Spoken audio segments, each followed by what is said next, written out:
અગાઉ આપણે ગરીબીનો અર્થ જોયો. ગરીબી એટલે શું? તો જીવનની મૂળભૂત પાયાની જરૂરિયાતો જેઓ સંતોષી શકવા માટે સમર્થ નથી એવા વ્યક્તિને ગરીબ કહેવામાં આવે છે અને એવી સ્થિતિને ગરીબી કહેવામાં આવે છે.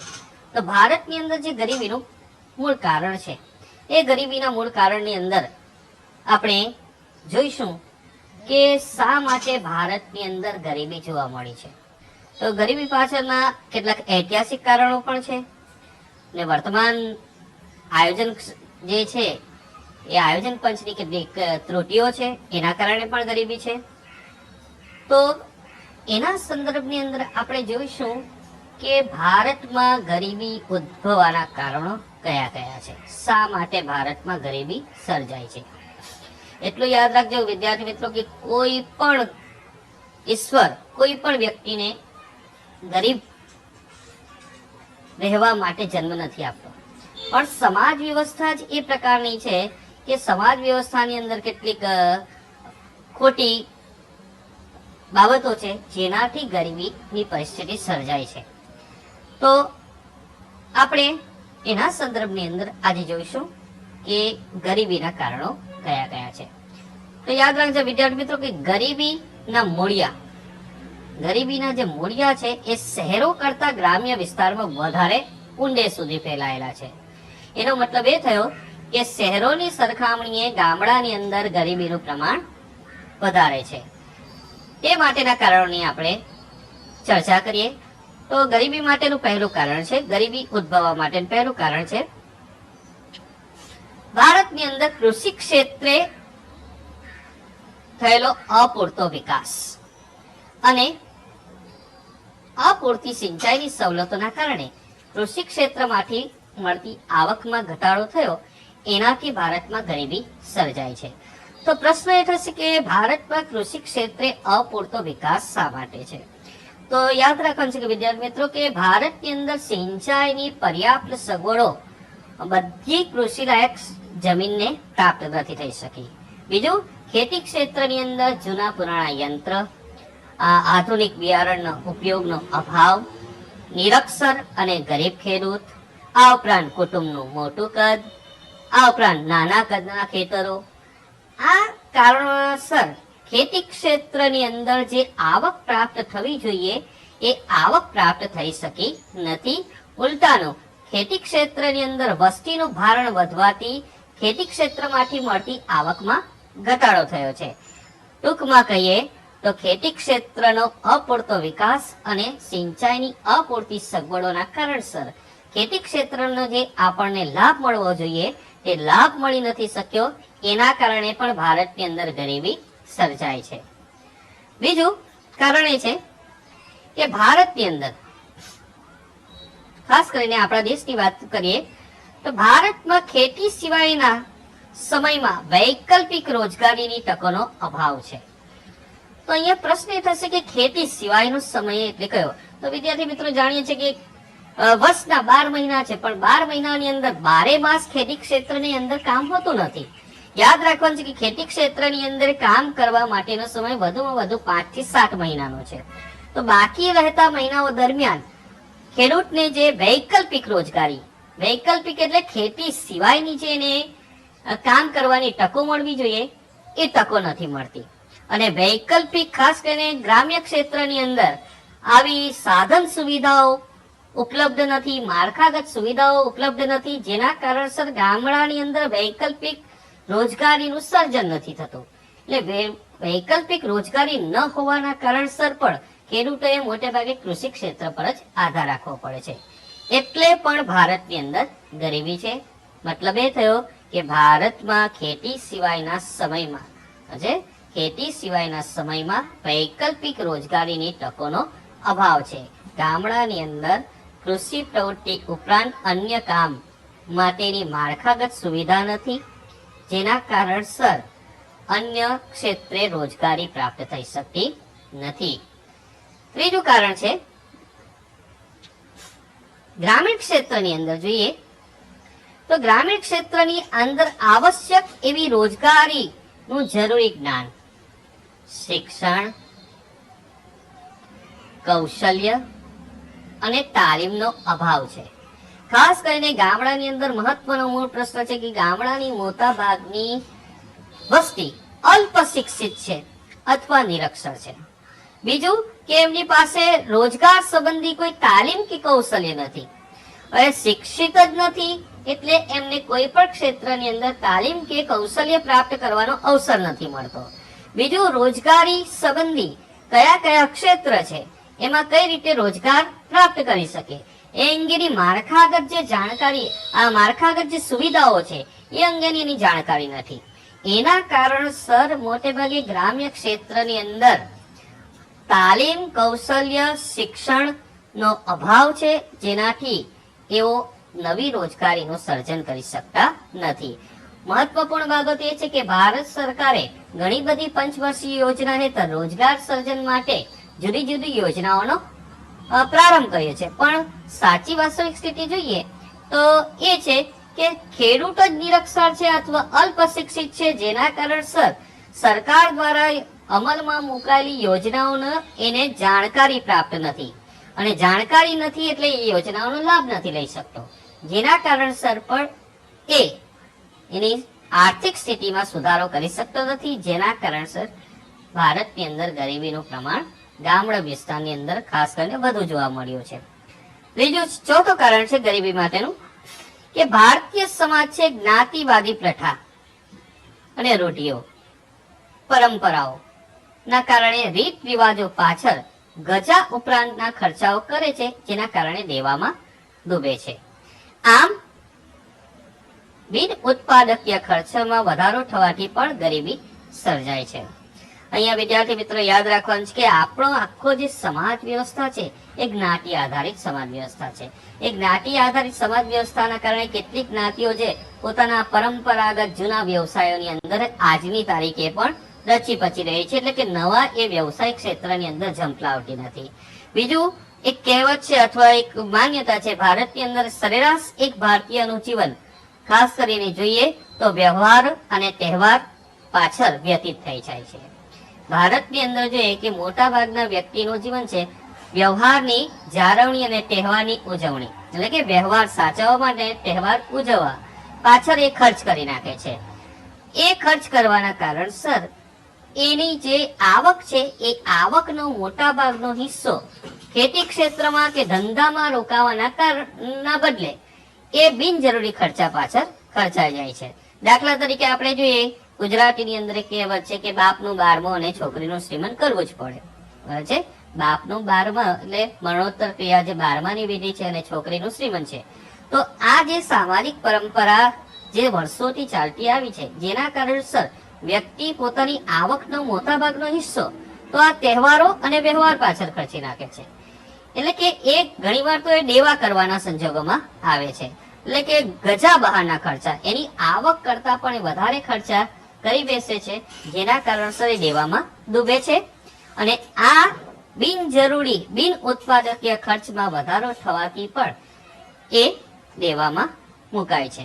આપણે ખેડૂતોનો ઇતિહાસ જોઈશું તો મોટે ભાગે ખેડૂત જમીન ગીરવી ક્યારે મૂકે છે, તો ખેડૂતની જમીન ગીરવી મૂકવા પાછળનું પ્રમુખ કારણ જો જોઈએ તો ઘરમાં કોઈ વ્યક્તિનું મરણ થવું અથવા ઘરમાં કોઈ વ્યક્તિનો લગ્ન પ્રસંગ અને મરણ, આ બે એવા સ્થિતિ છે જેની અંદર ખેડૂત જમીન ગીરવી મૂકવા માટે તૈયાર થાય છે, અને એના કારણસર જ ખેડૂત વ્યાજના ચક્કરમાં ફસાય છે અને દેવાની અંદર ડૂબે છે.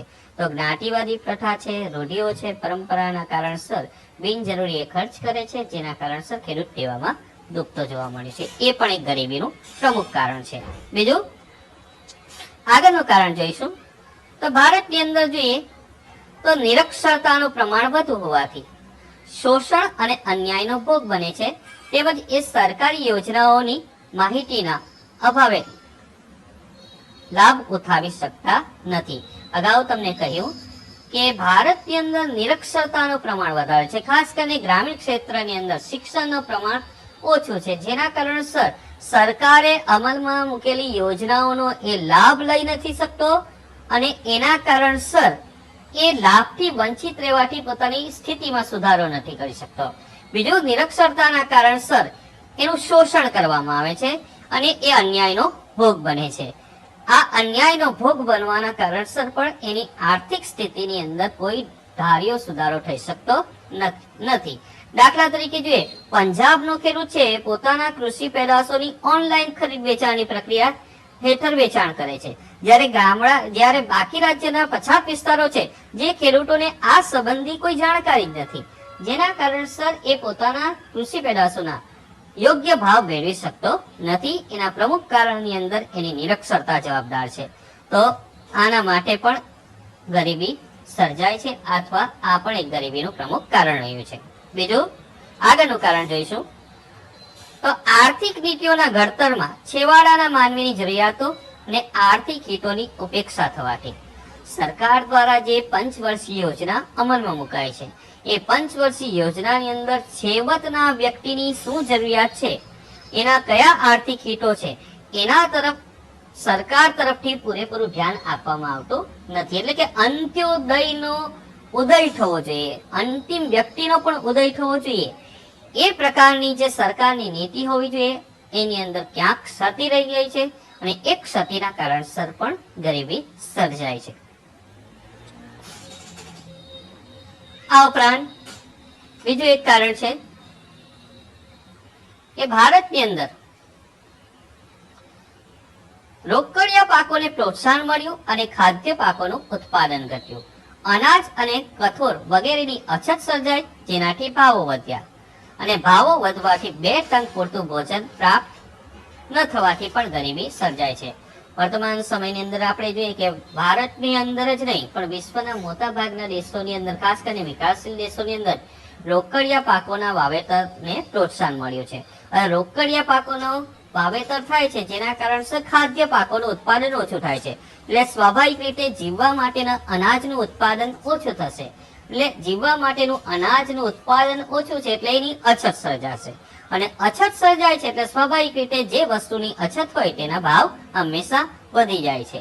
એટલે વસ્તુ એટલે કે આવશ્યક જીવન આવશ્યક ખાવા માટેના અન્નની અછત સર્જાય છે, જેનાથી વ્યક્તિને 2 ટંકનું એટલે કે 2 સમયનું ભોજન પ્રાપ્ત નથી થઈ શકતું. એનાથી પણ ગરીબી સર્જાય છે અથવા ગરીબી ઉદ્ભવી છે.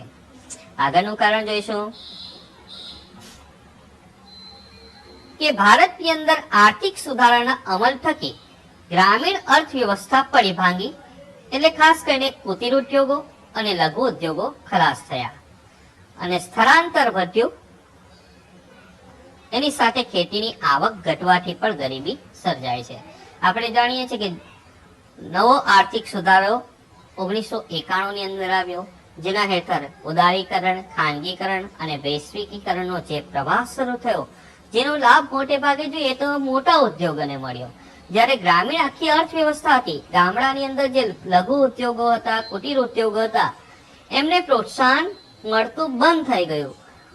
કારણ શું હતું કે મોટે ભાગે મોટા ઉદ્યોગોએ પણ કુટીર ઉદ્યોગ અને લઘુ ઉદ્યોગમાં બનતી વસ્તુઓનું સર્જન શરૂ કરી નાખ્યું, જેના કારણસર કુટીર ઉદ્યોગ અને લઘુ ઉદ્યોગનું જે માર્કેટ હતું અથવા જે બજાર હતું, એ બજાર મોટે ભાગે આવા મલ્ટીનેશનલ કંપનીઓએ કવર કરી લીધું છે.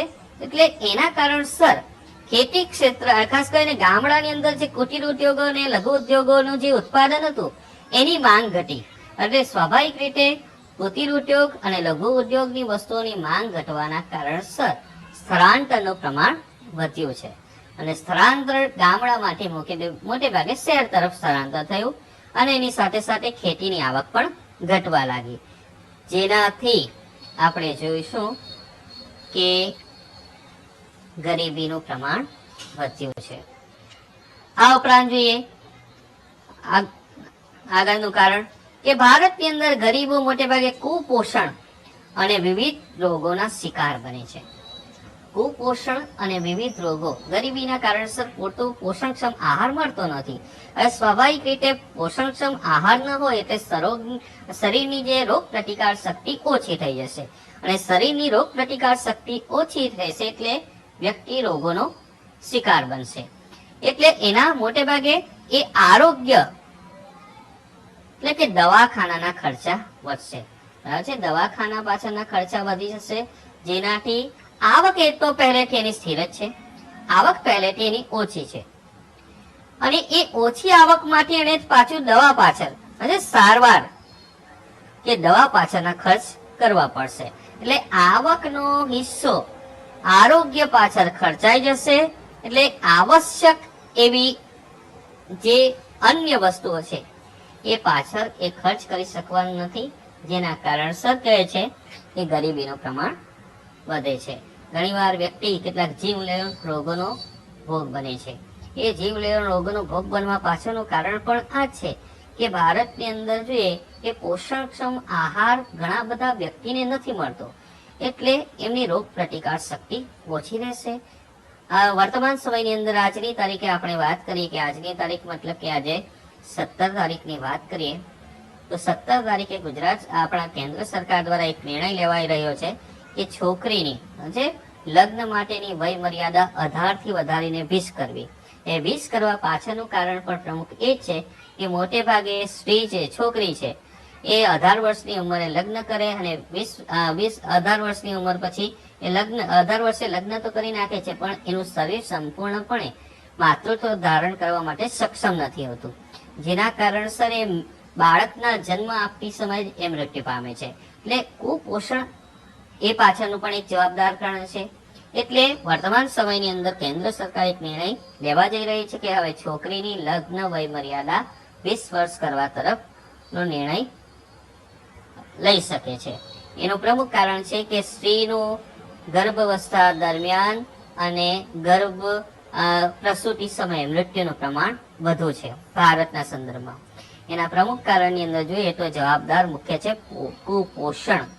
કુપોષણનો મતલબ પૂરતો પોષણયુક્ત આહાર એને ન મળવાથી એનું શરીર અન્ય રોગો સામે લડી શકતું નથી કે એ બીમાર રહે છે. તો આરોગ્ય વિષયક ખર્ચા પણ વર્તમાન સમયની અંદર વધ્યા છે અને આવક પહેલેથી સ્થિર છે, એટલે પણ એક ગરીબીનું કારણ સર્જાયું છે અથવા ગરીબીનું પ્રમાણ વધ્યું છે. એ પાછળનું એક આ જવાબદાર પણ પરિબળ છે. બીજું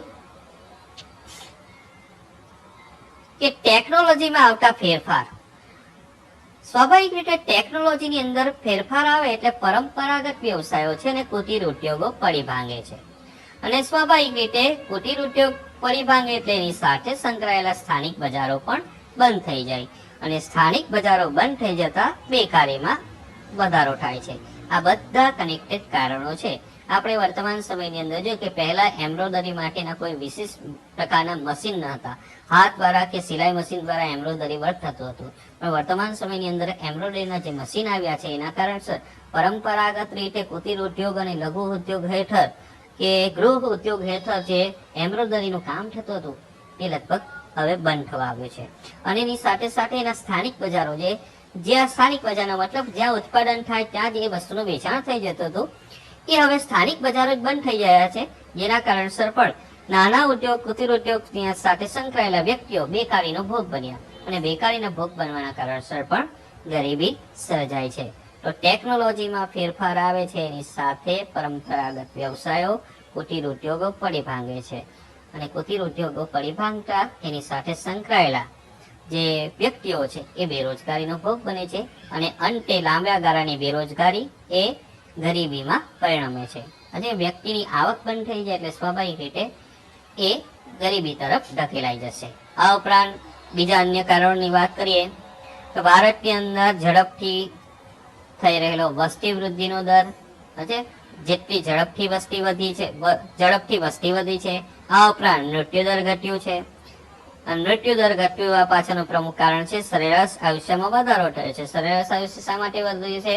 તો સરકાર દ્વારા જે આરોગ્ય વિષયક સુવિધાઓ શરૂ થઈ, દવાખાના, હોસ્પિટલ્સ, હેલ્થ સેન્ટરો શરૂ થયા, અને રોગ પ્રતિકાર શક્તિ વધારતી રસીઓ શોધ થઈ, જેના કારણસર ભારતની અંદર જે સરેરાશ આયુષ્ય તો વધ્યું છે, પણ વસ્તીમાં જે ઝડપથી ઘટાડો થવો જોઈએ એ દર ઘટ્યો નથી.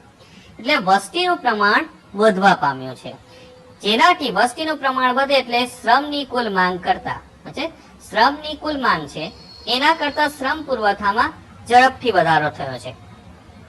એટલે કે જેટલી રોજગારીનું સર્જન થાય છે એની સરખામણીએ કારીગરોનું પ્રમાણ વધારે છે કે શ્રમિકોનું પ્રમાણ વધારે છે, એટલે સ્વાભાવિક છે જેટલી રોજગારીની તકો સર્જાય છે એની સરખામણીએ કામ શોધનારા વ્યક્તિનું પ્રમાણ વધારે છે, અને કામ શોધનારા વ્યક્તિનું પ્રમાણ વધારે છે એટલે બધાને કામ મળતું નથી, ને બધાને કામ ન મળવાની સ્થિતિમાંથી જોઈશું તો બેકારીનો ઉદ્ભવ થશે, એટલે કે બેકારી વધી છે. બીજી બાજુની વાત કરીએ તો બીજી બાજુ તેમની જીવન આવશ્યક જરૂરિયાતની વસ્તુની માંગ સામે ઉત્પાદનના ભાવ વધ્યા છે. હવે વસ્તી વધી છે એટલે સ્વાભાવિક રીતે જીવન જરૂરિયાતની વસ્તુની માંગ વધશે. જીવન જરૂરિયાતની જે વસ્તુઓ છે એની માંગ વધે છે, એની સરખામણી ઉત્પાદન ઓછું છે, એટલે પ્રશ્ન ઉભો થશે અછતનો. બરાબર છે, હંમેશા યાદ રાખો, માંગ વધુ હોય અને ઉત્પાદન ઓછું હોય તો એના પરિણામ સ્વરૂપ અછત સર્જાય. અછત સર્જાય છે એટલે વસ્તુના ભાવ વધે છે, અને વસ્તુનો ભાવ વધે છે એટલે ખરીદ શક્તિમાં ઘટાડો થાય છે, અને ખરીદ શક્તિ ઘટે છે એટલે જીવન ધોરણ કથરે છે, અને અંતે ગરીબાઈમાં વધારો થયો છે. તો વિદ્યાર્થી મિત્રો, આ ગરીબીના પ્રમુખ કારણો છે.